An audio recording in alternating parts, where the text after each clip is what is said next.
Hello everyone, welcome. पिछली video में हमने हाइड्रोइलेक्ट्रिक पावर प्लांट का ओवरव्यू और उसका वर्किंग प्रिंसिपल समझा था और आज हम बात करने वाले हैं components of hydroelectric power plant के बारे में। इस वीडियो में हम देखेंगे कि एक हाइड्रो पावर प्लांट में कौन कौन से मेन पार्ट्स होते हैं और ये सब मिलकर इलेक्ट्रिसिटी कैसे जनरेट करते हैं। तो चलिए शुरू करते हैं। सबसे पहले हम अपने टॉपिक को देख लेते हैं। आज का टॉपिक है components of hydroelectric power plant. अब हम इसके वर्किंग और कंपोनेंट्स को स्टेप बाय स्टेप समझेंगे। इससे पहले कि हम अब कंपोनेंट्स डिटेल में देखें, एक छोटा सा इंट्रोडक्शन समझ लेते हैं। हाइड्रोइलेक्ट्रिक पावर प्लांट में इलेक्ट्रिसिटी जनरेट करने के लिए फ्लोइंग वाटर की एनर्जी का यूज़ होता है। इस सिस्टम में मल्टीपल कंपोनेंट्स होते हैं जिनका अपना अपना रोल होता है। ये सब कंपोनेंट्स मिलकर एनर्जी को कन्वर्ट करते हैं और इलेक्ट्रिसिटी जनरेट करते हैं। अब तक हमने बेसिक आइडिया समझा कि हाइड्रोइलेक्ट्रिक पावर प्लांट में मल्टीपल कंपोनेंट्स होते हैं, लेकिन सबसे इम्पॉर्टेंट बात यह है कि इस सिस्टम में एनर्जी कैसे कन्वर्ट होती है। हाइड्रोइलेक्ट्रिक पावर प्लांट का सबसे इम्पॉर्टेंट कॉन्सेप्ट है एनर्जी कन्वर्जन फिनोमिना। इसमें हम देखते हैं कि कैसे एनर्जी एक फॉर्म से दूसरे फॉर्म में कन्वर्ट होती है। सबसे पहले वाटर डैम के पीछे स्टोर होता है। इस स्टोर्ड वाटर के पास पोटेंशियल एनर्जी होती है। क्योंकि ये हाइट पर होता है, जितनी ज़्यादा हाइट होगी उतनी ज़्यादा पोटेंशियल एनर्जी होगी। जब ये वाटर रिलीज होता है और फ्लो करना स्टार्ट करता है तो उसकी पोटेंशियल एनर्जी काइनेटिक एनर्जी में कन्वर्ट हो जाती है। अब वाटर हाई स्पीड से मूव करता है। ये फास्ट मूविंग वाटर टरबाइन के ब्लेड्स पर गिरता है और इससे टरबाइन रोटेट होने लगती है। यहाँ वाटर की एनर्जी काइनेटिक एनर्जी में कन्वर्ट हो जाती है। अब टरबाइन जनरेटर को रोटेट करती है। जनरेटर के अंदर इलेक्ट्रोमैग्नेटिक इंडक्शन के through mechanical energy electrical energy में कन्वर्ट होती है। इसी प्रोसेस को हम एनर्जी कन्वर्जन फिनोमेना कहते हैं, जो हाइड्रोइलेक्ट्रिक पावर प्लांट का कोर वर्किंग प्रिंसिपल भी है। अब जब हमें एनर्जी कन्वर्जन का कॉन्सेप्ट क्लियर हो गया तो चलिए देखते हैं कि ये सब प्रोसेस कौन कौन से कंपोनेंट्स के थ्रू होता है।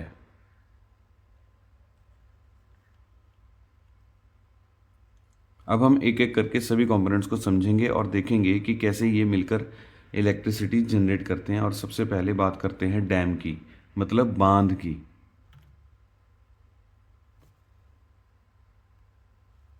Dam hydro electric power plant का सबसे इंपॉर्टेंट स्ट्रक्चर होता है। ये रिवर के नेचुरल फ्लो को रोकता है और वाटर को स्टोर करता है। डैम की वजह से एक हाइट क्रिएट हो जाती है जिसे हम हेड कहते हैं। ये हेड ही डिसाइड करता है कि हम कितनी काइनेटिक एनर्जी जनरेट कर सकते हैं। डैम के पीछे जो वाटर स्टोर होता है उसमें पोटेंशियल एनर्जी होती है। जितनी ज़्यादा हाइट होगी उतना ज़्यादा प्रेशर डेवलप होगा। इस वाटर को कंट्रोल्ड वे में रिलीज़ किया जाता है जिससे टरबाइन एफिशिएंटली रोटेट हो सके। इसलिए डैम की डिज़ाइन और हाइट डायरेक्टली पावर जनरेशन को अफेक्ट करती है। डैम का काम वाटर को स्टोर करना होता है और इसी स्टोर्ड वाटर को रिजर्वायर के फॉर्म में मेंटेन किया जाता है। अब बात करते हैं रिजर्वायर की। रिजर्वायर एक आर्टिफिशियल लेक होता है जो डैम के पीछे बनता है। ये लार्ज अमाउंट में वाटर स्टोर करता है जो पावर जनरेशन के लिए यूज होता है। रिजर्वायर एनर्जी स्टोरेज सिस्टम की तरह काम करता है। जब डिमांड ज़्यादा होती है तो यहाँ से वाटर रिलीज किया जाता है। इससे कॉन्टिन्यूस और कंट्रोल पावर जनरेशन पॉसिबल होता है। इस इमेज में आप रिजर्वायर का वाटर लेवल क्लियरली देख सकते हैं जो डैम के पीछे स्टोर होता है। वाटर लेवल इंडिकेटर हमें ये बताता है कि कितना वाटर अवेलेबल है पावर जनरेशन के लिए। जब वाटर लेवल हाई होता है तो ज़्यादा पोटेंशियल एनर्जी अवेलेबल होती है जिससे ज़्यादा इलेक्ट्रिसिटी जनरेट की जा सकती है। और जब वाटर लेवल कम होता है तो पावर जनरेशन भी अकॉर्डिंगली रिड्यूस हो जाती है। रिजर्वायर में स्टोर्ड वाटर को डायरेक्टली यूज़ नहीं किया जाता। इस वाटर को कंट्रोल करके सिस्टम में एंटर करवाया जाता है। इसके लिए इनटेक स्ट्रक्चर का यूज़ होता है। अब बात करते हैं इनटेक स्ट्रक्चर की। इनटेक स्ट्रक्चर वो पॉइंट होता है जहाँ से वाटर सिस्टम में एंटर करता है। यहाँ गेट्स लगे होते हैं जो वाटर के फ्लो को कंट्रोल करते हैं। इनटेक पर स्क्रीन्स भी लगी होती हैं जो लीव्स, स्टोन्स, पत्ते, कुछ अनवांटेड पार्टिकल्स, मटेरियल्स और डेब्रिस को रिमूव करती हैं। इससे इंश्योर होता है कि क्लीन वाटर ही आगे सिस्टम में जाए और सिस्टम में किसी तरह का डैमेज ना कर सके। कोई डैमेज सिस्टम ख़राब ना हो जाए, कोई मशीन ख़राब ना हो जाए। इसलिए यहाँ पर कुछ फिल्टर्स लगाए जाते हैं इनटेक स्ट्रक्चर में। इनटेक वाटर के फ्लो को कंट्रोल करता है और अनवांटेड पार्टिकल्स को फिल्टर करता है। इसके बाद ये वाटर पेनस्टॉक के थ्रू आगे टरबाइन तक जाता है। अब देखते हैं पेनस्टॉक का क्या रोल होता है। पेनस्टॉक एक लार्ज पाइप होती है जो वाटर को इनटेक से टरबाइन तक ले जाती है। ये हाई प्रेशर को हैंडल करने के लिए डिज़ाइन की जाती है। पेनस्टॉक जनरली स्टील की बनी होती है और इसका डिज़ाइन ऐसा होता है कि एनर्जी लॉस मिनिमम हो। इसका मेन काम है वाटर को एफिशिएंटली टरबाइन तक पहुंचाने का। अब बात करते हैं इस सिस्टम के सबसे इंपॉर्टेंट कंपोनेंट की, जो है टरबाइन। जब पेनस्टॉक के through high pressure water turbine तक पहुंचता है तो उस पानी की काइनेटिक एनर्जी और प्रेशर एनर्जी टरबाइन के ब्लेड्स पर लगती है। इस फोर्स की वजह से टरबाइन रोटेट करने लगता है। सिंपल शब्दों में समझें तो टरबाइन पानी की एनर्जी को मैकेनिकल एनर्जी में कन्वर्ट करता है। यहाँ एक इंपॉर्टेंट बात ध्यान देने वाली है कि टरबाइन का टाइप हर जगह सेम नहीं होता, ये अलग अलग टाइप्स की होती हैं। वाटर हेड और फ्लो रेट के हिसाब से अलग अलग टरबाइंस यूज़ की जाती हैं।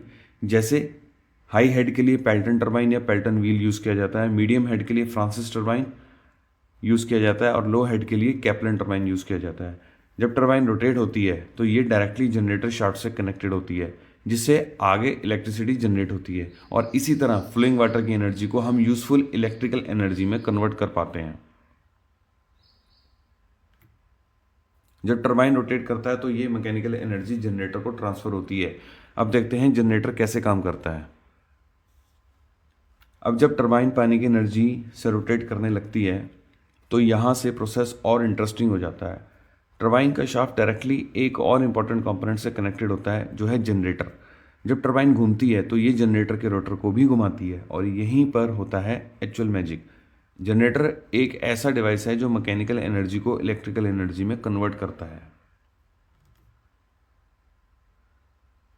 इसका बेसिक प्रिंसिपल होता है इलेक्ट्रोमैग्नेटिक इंडक्शन।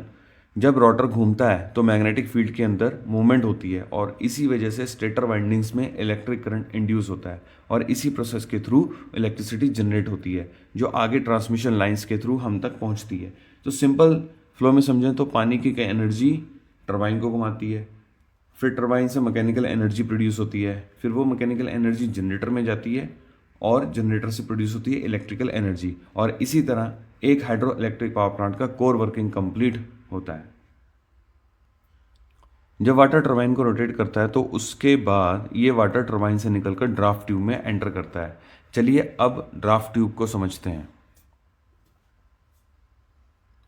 जब वाटर टरबाइन से निकलता है तो ये ड्राफ्ट ट्यूब में एंटर करता है।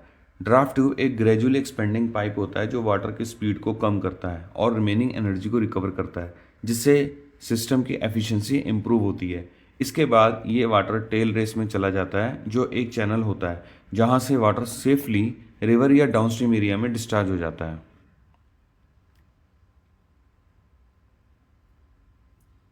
अब तक हमने देखा कि वाटर टरबाइन से निकलकर ड्राफ्ट ट्यूब और टेल रेस के थ्रू सेफली डिस्चार्ज हो जाता है, लेकिन कुछ सिचुएशंस में वाटर लेवल ज़्यादा हो जाता है जहां एक्स्ट्रा वाटर को कंट्रोल करना ज़रूरी होता है। ऐसे केसेस में स्पिलवे का यूज़ किया जाता है।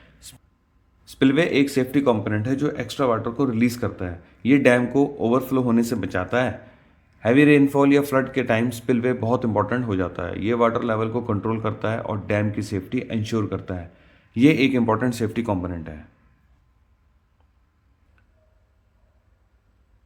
तो दोस्तों, इस तरह स्पिलवे सिस्टम की सेफ्टी इंश्योर करता है और एक्सेस वाटर को सेफली रिलीज करता है। तो अब हमने हाइड्रो इलेक्ट्रिक पावर प्लांट के सभी इंपॉर्टेंट कंपोनेंट्स को समझ लिया है। अब अगर हम पूरा फ्लो देखें तो वाटर रिजर्वायर से इनटेक के थ्रू पेनस्टॉक में जाता है, फिर टरबाइन को रोटेट करता है और जनरेटर इलेक्ट्रिसिटी प्रोड्यूस करता है। इस तरह हाइड्रो इलेक्ट्रिक पावर प्लांट के सभी कंपोनेंट्स मिलकर एक एफिशिएंट सिस्टम बनाते हैं जो रिन्यूएबल एनर्जी प्रोड्यूस करता है।